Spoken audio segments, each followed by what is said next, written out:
Computers, to be honest, aren't very smart. Sure, they can be incredibly powerful, but they don't really know how to do anything, at least not by themselves. They require instructions from applications, algorithms, operating systems, and other programs to become functional.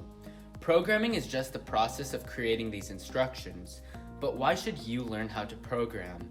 What do you need to know before starting? How do you start? Well, let's discuss the basics of programming. My name is Vishnu Mano, and welcome to The Den.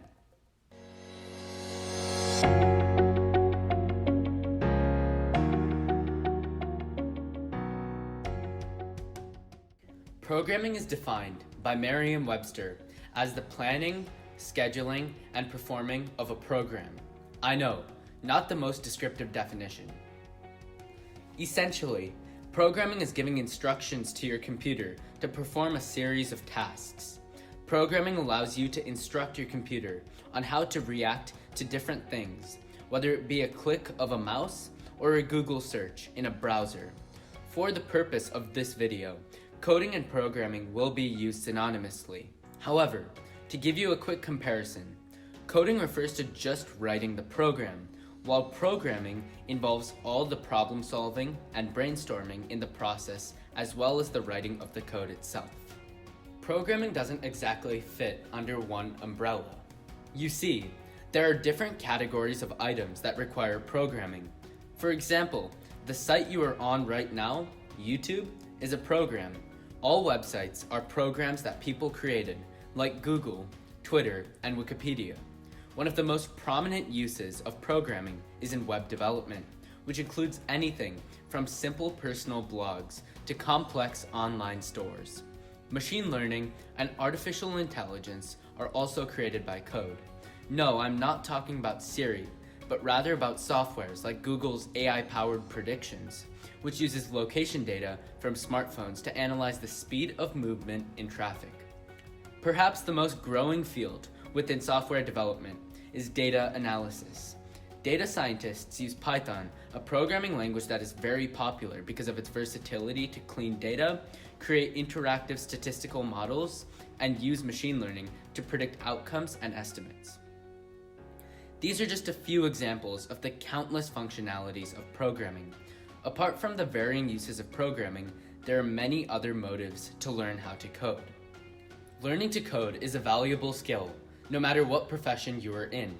Whether you're a student like me or in the workforce, programming will only add to your skill set and make you a more efficient worker.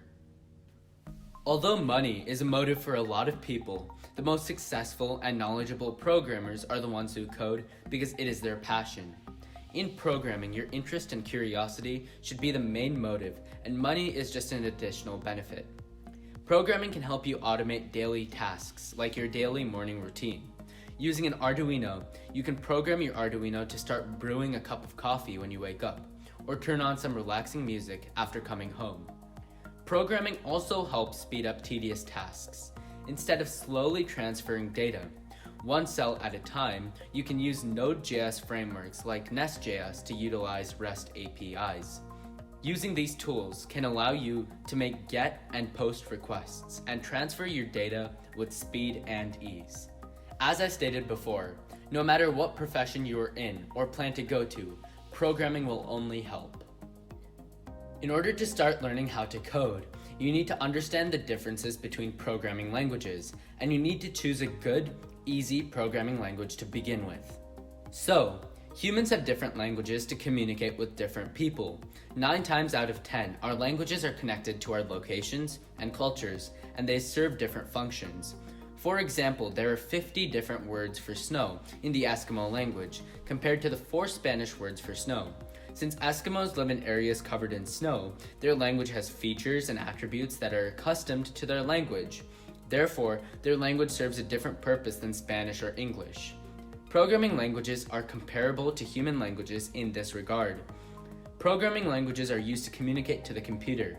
So, as stated before, when we instruct a computer to execute some action, we have to communicate this through a programming language. Just like human languages, programming languages actually have different functions and were created for different purposes. For example, programming is used to create websites. However, you can't just type random code in a random language and expect the computer to understand. To create websites, most programmers use a combination of at least 3 languages, which include HTML, CSS, and JavaScript or JS.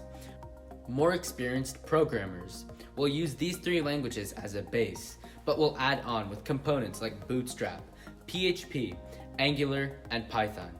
However, trying to build a website using other programming languages that were not created for web development can be very hard and even impossible. Now that we understand what programming languages are and why they matter so much, we can finalize on the best programming language to learn for beginners. Personally, I began with a programming language called Scratch in elementary school. This language teaches a lot of the basics of programming in an easy yet weak drag-and-drop system. Although Scratch is very easy to grasp, it is mainly aimed at children who are entering the realm of programming.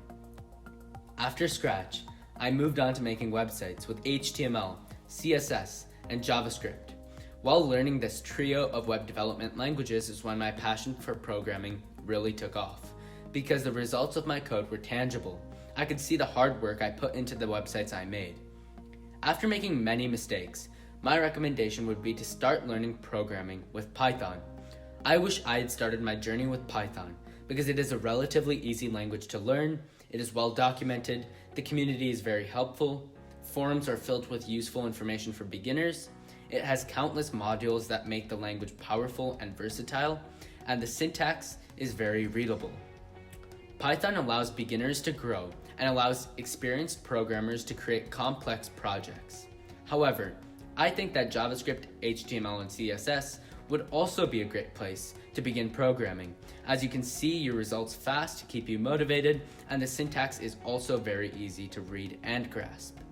I will be releasing my Python crash course very soon, so if you're interested in learning Python or brushing up on the language, then please stay posted for that. The link to the Python download is down below. The biggest factor that people complain about is the steep learning curve that is associated with programming, especially with the logical aspect. To simplify this, it is a good idea to make sure that you have the basics down. Although this video is not about prerequisites for programming, there are a couple things that are very important for you to understand before you start programming. The main things that you need to know in order to understand programming are the concept of variables, the idea of mathematical functions, and an understanding of conditional logic. The first two, variables and functions, are straightforward and are covered in middle school math. Conditional logic, although it sounds complicated, is the idea of an if-then statement. It's like the cause and effect ideology. If a condition is met, then an action occurs. Obviously, these are not the only prerequisites for programming. However, I do have a video about the prerequisites for programming coming out this week, which will go more in depth about what you need to know before starting learning how to code. Apart from the prerequisites regarding knowledge, there are some physical items that you need to have. Obviously, you need a computer, whether it is a PC or a laptop. Your operating system does not matter. Linux, Mac OS, and Windows will work.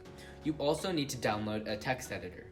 A text editor is where programmers write their code. Text editors are able to run our code, and downloadable extensions can help programmers be more efficient. Text editors are generally softwares, which you have to download. However, as the programming world is gaining more attention and more beginners are joining the hobby, many online editors have been popping up. For beginners, I would recommend starting with an online editor called Readable.it. This editor allows you to type, store, and run your code and can read over 30 languages. More importantly, Readable.it has a community that shares their code and answers questions, which is very helpful for beginners. The text editor I use is Visual Studio Code, or VS Code. Just like Readable, VS Code has a community that helps each other out by creating extensions that simplify our programming process. If you're interested in either, I have links to both down below. So, now that you know what coding is about and why it is so essential to learn, what are your next steps? Well, here on YouTube, There are plenty of beginner tutorials that can help you start programming. In the next few weeks, I will be releasing a couple of tutorials which can help you code in Python to make simple applications and how to make websites with HTML, CSS, and JavaScript. Regardless of what tutorials you watch, just make sure that you actively try the code that you are learning. It looks easy when somebody else does it, but when you start typing, you realize the patterns and difficulties of learning the syntax of a programming language. If you have any questions, please comment down below and I would be happy to help. Thank you so much for watching, and we'll see you in the comments.